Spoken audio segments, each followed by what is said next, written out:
BCom second year के प्यारे बच्चों, स्वागत है आप सभी का इंडियस वेब में। आज हम पढ़ेंगे कॉस्ट अकाउंटिंग का यूनिट 4 प्रक्रिया खाते। यूनिट 1 में 1 से लेकर के 4 चैप्टर शामिल होते हैं जो इस तरह से दिए हुए हैं। यूनिट 2 में 5 से लेकर के 9 तक के चैप्टर शामिल होते हैं। यूनिट 3 में आता है आपका उत्पादन लागत विधि, कॉन्ट्रैक्ट अकाउंट, ये सब आपका यूनिट 3 के अंतर्गत है।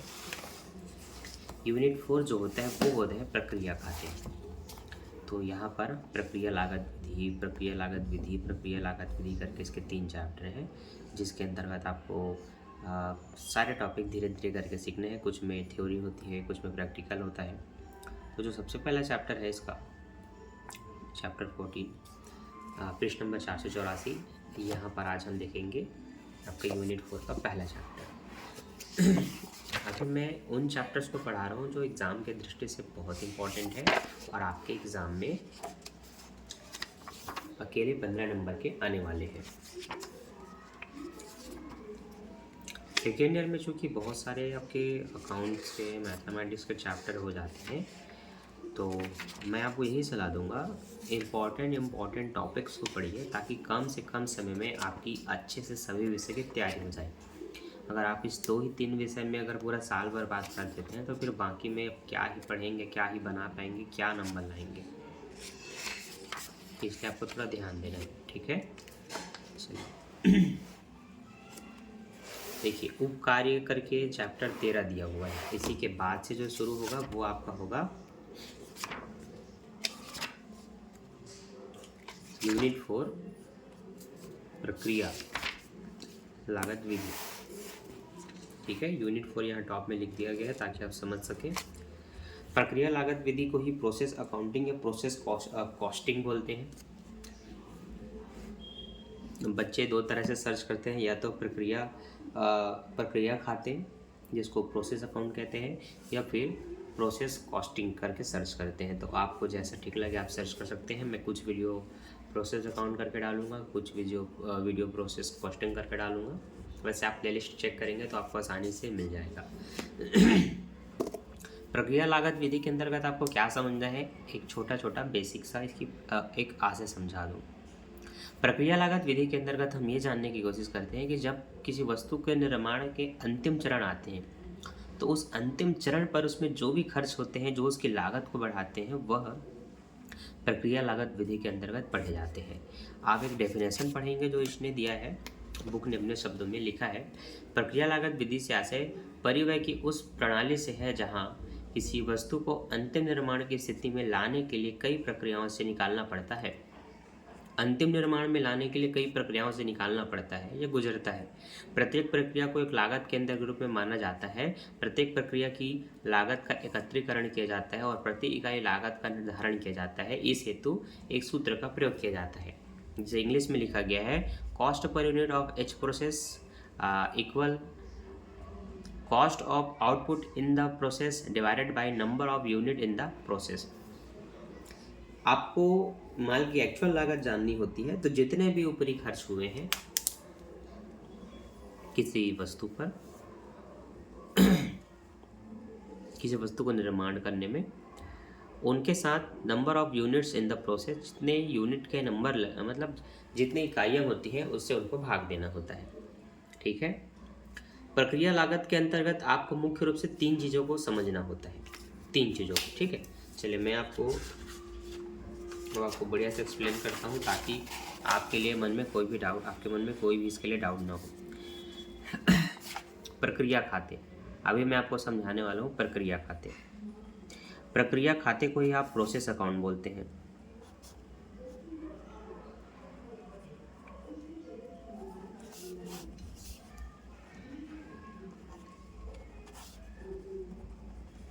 प्रक्रिया खाते के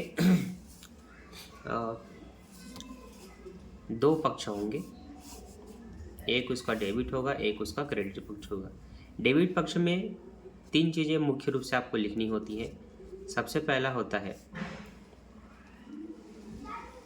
सामग्री, फिर होता है श्रम, तीसरा होता है प्रत्यक्ष व्यय, और चौथा होता है जो कि क्वेश्चन के हिसाब से है, ज़रूरी नहीं है कि उसको दिया जाए, लेकिन जब दिया जाएगा तो चौथा होता है अप्रत्यक्ष व्यय। अब इंग्लिश मीडियम के बच्चों को इसको आपको पता होना चाहिए, मटेरियल्स इसको आप लेबर बोलते हैं। इसको डायरेक्ट, प्रत्यक्ष व्यय को डायरेक्ट एक्सपेंसेस कहेंगे और इसको इनडायरेक्ट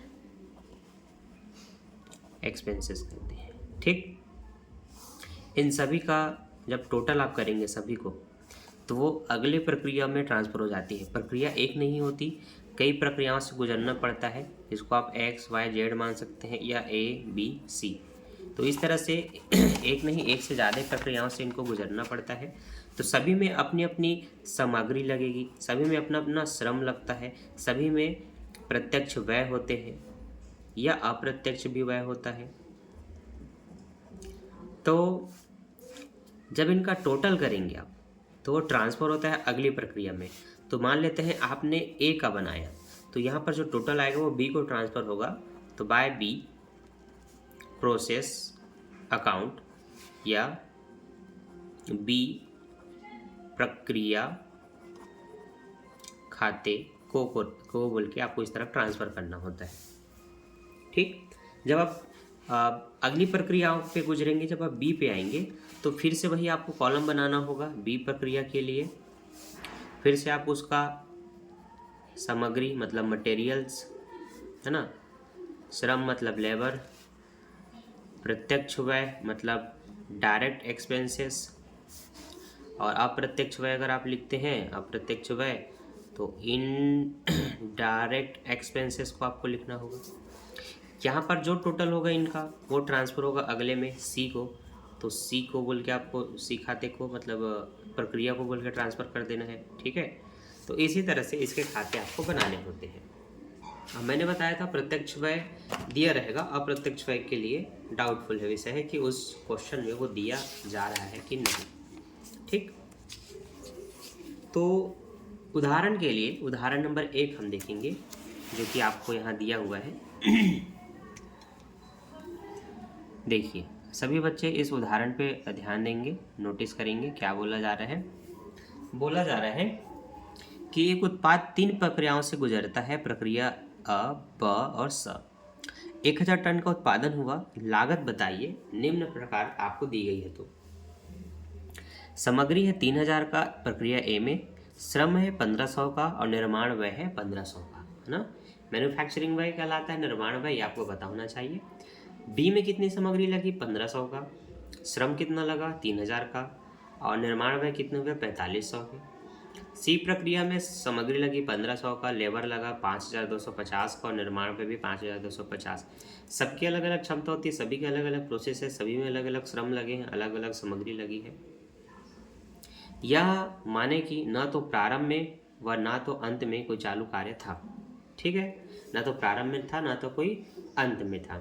तो प्रत्येक प्रक्रिया लागत व तैयार माल की कुल लागत ज्ञात कीजिए, ये आपको प्रश्न ने कहा है। आपको सबसे पहले क्या करना होगा,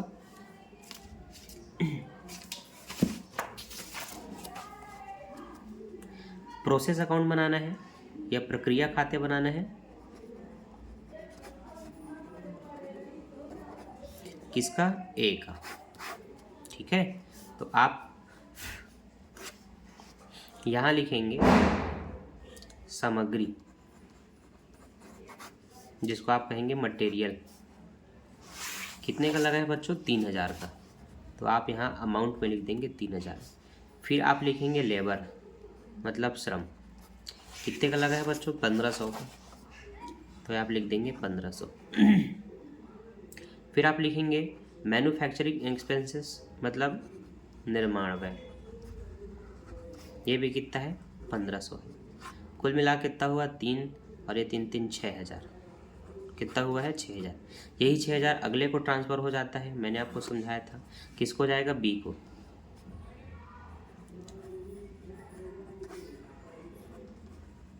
बी प्रक्रिया खाते को कितना ट्रांसफ़र हो जाएगा 6000 रुपये।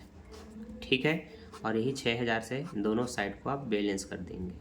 ठीक, ऐसे ही करके आपको 3 अलग अलग खाते बनाने होंगे, पहले ए का, फिर बी का, फिर सी का। अब जो बच्चे इंग्लिश मीडियम के हैं, नाराज न होना, आपके लिए भी बना रहे हैं, आपको भी दिखाएंगे। देखिए, प्रोसेस ए अकाउंट करके आपको इस तरह से लिख लेना है। 1000 यूनिट या टन आपको दिया हो तो आप वहाँ पर शो कर सकते हैं। आपको देखिए सबसे पहले विवरण में मटेरियल करके आपको लिख लेना है 3000, लेबर बोल के 1500, मैन्युफैक्चरिंग के बेस पर तो निर्माण में बोल के 1500, सबको जोड़ के 6000 रुपये। यही 6000 रुपये ट्रांसफ़र हो जाता है प्रोसेस बी में।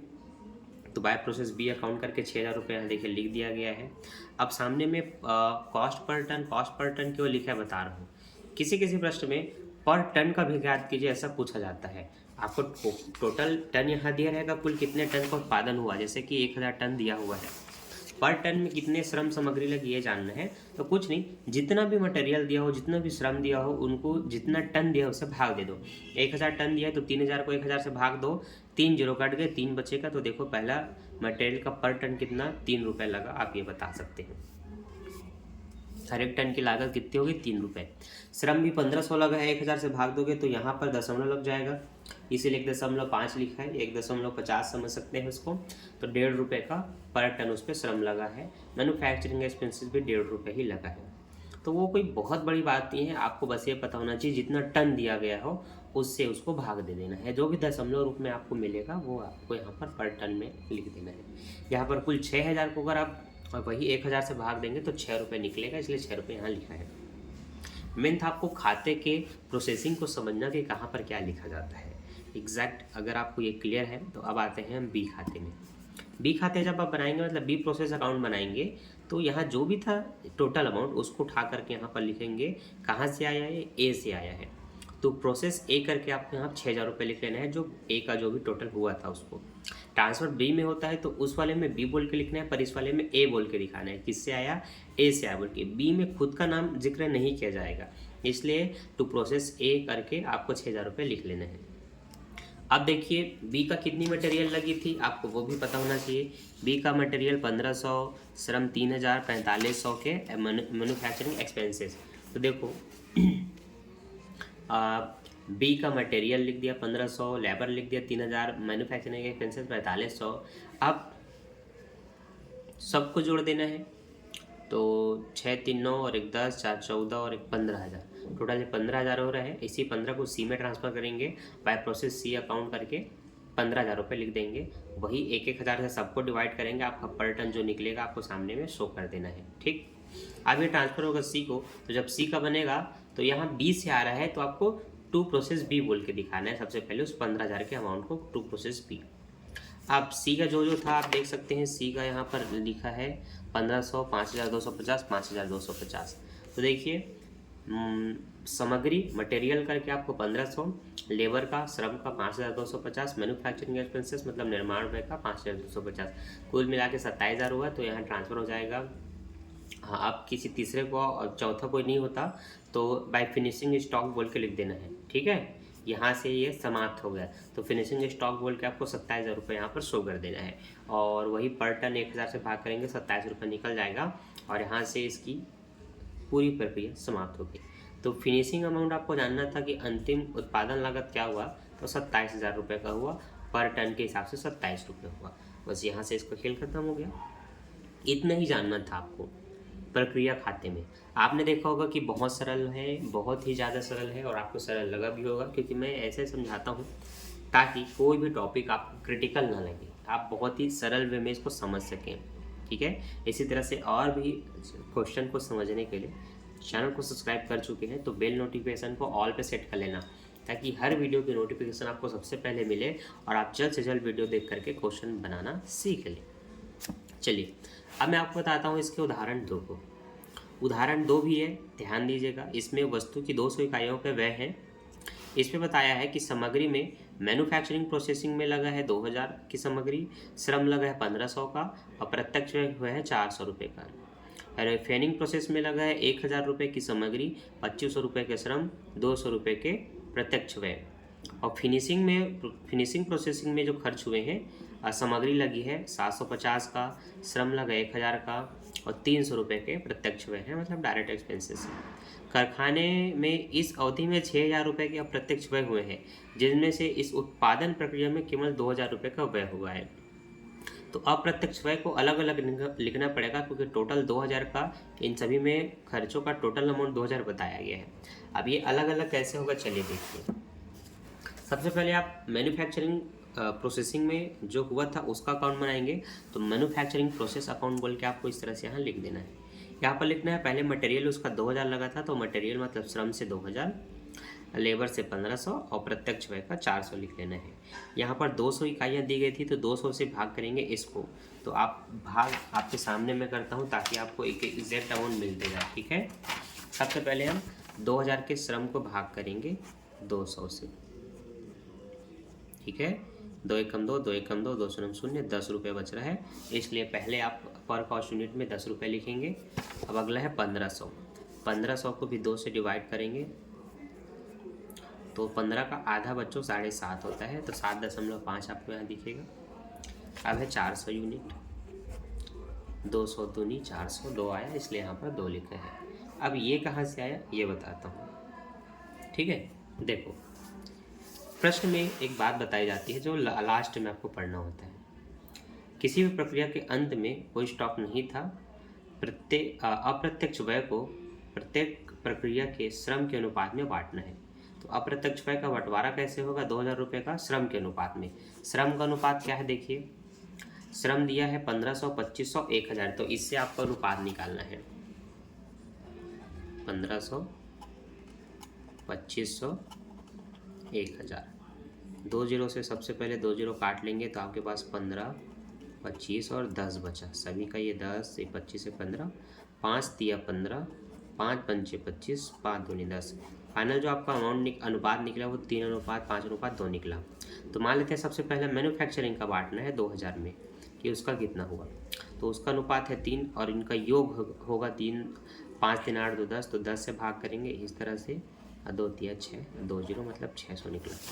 तो सबसे पहले जब मैन्युफैक्चरिंग का अप्रत्यक्ष व्यय लिखेंगे इनडायरेक्ट एक्सपेंसेस, तो आपको देखिए वहाँ पर 600 लिखना है, और 200 से डिवाइड करेंगे पर टन जानने के लिए, तो 2 तिया होता है, तो 3 यहाँ पर आ जाएगा। यही चीज़ें आपको ट्रांसफ़र करना है। अब रिफाइनिंग में आपको ट्रांसफ़र कर दिया गया है टोटल 4,500 रुपये को, और यहाँ पर 200 से उसको भी डिवाइड करेंगे तो पर टन आपका कॉस्ट निकल जाएगा, ठीक।